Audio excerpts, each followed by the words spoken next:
students using their personal time or via their personal social media accounts and things like that. But with blended learning, that online interaction is sort of um, become part of the curriculum in a sense that they have to interact through certain learning management system or certain platform, and like say Google Classroom, for example. So in that sense, their online interaction becomes official and become inherent and as part of the teaching and things itself. So I think that was one of the main difference that it makes. But although we have Google Classroom in which students are supposed to interact with teacher there, I do observe that there is still a trend of using the unofficial platforms such as Facebook, I don't think Instagram, such as Facebook, I think. That's the main one. That's why I think despite having blended learning and making online interaction official and part of the curriculum, a lot of unofficial interactions related to the study as well, not just related to other things, related to studies as well, specifically took place on other platforms. I'm not sure the reason behind that. I'm not sure if you're interested in exploring that point either. But if you are, I think that might be due to the familiarity of the platform to the students. Maybe not Google Classroom, Schoology, and so on are not as user friendly as Facebook. So that's why even if students want to ask teacher about the lesson, they would opt for chatting to teacher's Facebook account rather than to a private message on Google Classroom. So that's probably one of the reasons. Thank you. Since you said about the online interaction can affect your off time or your non-working time, how does blended learning environment affect you personally as a teacher? I think with blended learning, and I think this is very based on a personal preference. To me, blended learning is much more difficult to handle than a real teaching classroom and a physical classroom, and that is due to a number of reasons. Number one is in terms of trainings and professional development.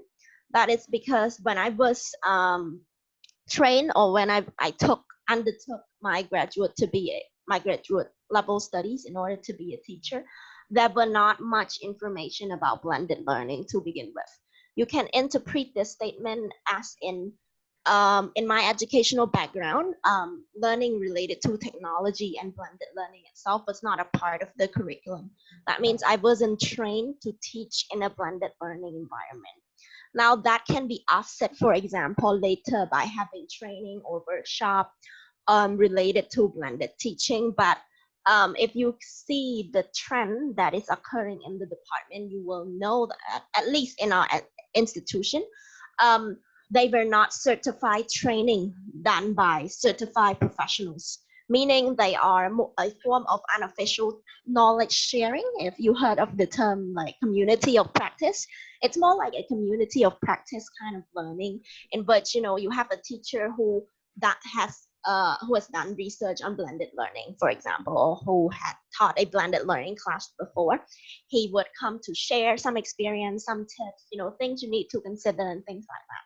I'm not saying that that is ineffective. That in itself is good. It's a form of knowledge sharing. It could help us and things like that.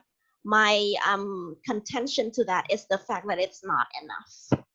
And so, in a sense, we see that blended learning in at least in my experience, I think that there weren't enough certified professional training for teacher in order to teach a blended learning class. Although we are all certified in teaching in physical classroom, we have degree for that. We have and we when certified courses on that, but not the one on blended classroom. So I think I had a harder time to deal with that because of that reason as well.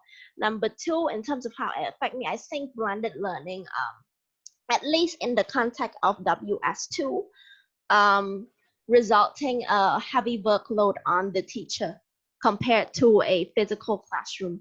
Because we are more, because we think that blended learning exists, we are at an ease of giving student work compared more than ever, because more or less it's easier now to give students work in a blended learning environment. You have, with one click you can send them work, but that comes at a cost as well, because to me at least, if you collect students' work and you don't have time to correct it, then that's a guilt sign on the teacher. So for classes that I wasn't able to give feedback to the students, I felt that the teaching wasn't effective enough in many different ways. So I think that's the second point of how blended learning affect me personally as perspective. But on the flip side, I do think that blended learning has its benefits, as I introduced it to you earlier. I felt that it's easier for students. They don't have to come to school weekly. Like at least they have 4 weeks out of 15 weeks where they can sit in their house and do the work. So I think that's one of the greatest benefits of blended learning itself. We always have this quote, doing quiz in your pajamas, for example. So I think that's an ease, that it's easy for the students. So I think that allows students more room to operate or more room to control their studies and things like that. So I think that one of the great things. And it's also introduced students to all these sort of different technology as well, that they can make use for their future. And sometimes if I want to, really, if I'm serious about tracking student progress, blended learning also allow the use of what we call, I think, multi-modality tool or multimedia. I'm not sure the term, but the idea is you can use different tools to track student work, be it Google Doc. When they're doing the work, you can track whether they're doing the work right now and things like that. But I do have a concern sometimes when you let students do the work at home. I'm wondering if, number one, student is actually doing the work. And if they're doing the work, then I move to number two. Did they learn from really doing the work at home on their own? And it's not because I don't trust the student, but it's more like I'm worried about the effect that this, freedom would have on the students' learning, as some students would work better under strict guided learning style and things like that. Thank you. Thank you for your input. Since you talk about students having it easier time or can work in their comfort zone, in your perspective, do you think that blended environment affect the teacher-student relationship? As in interaction and rapport, or Um, in general, like interaction, or is it teacher and student become more close or more divided or more loosened in your opinion? I think it's a really hard question, at least in my opinion. Um, I wouldn't. Well, on one side, you would say that at least if you come to class and see each other every day, you are in the same physical space. You see each other, you have chance to build rapport. Talking about how's your day as an introduction and things like that. Well, I think that is still available in blended sessions, although it's not as close knit or as more intimate as in when you're in the same physical space. Because when you're in the same physical space, more or less you're bound to talk, you can see the person and things like that. But in blended session, we can't do that, because in blended session, in theory, that off-campus session, teachers are not supposed to engage or control or intervene much into students' learning. Although we do, let's say if students have questions, they can text the teacher and ask for the blended session.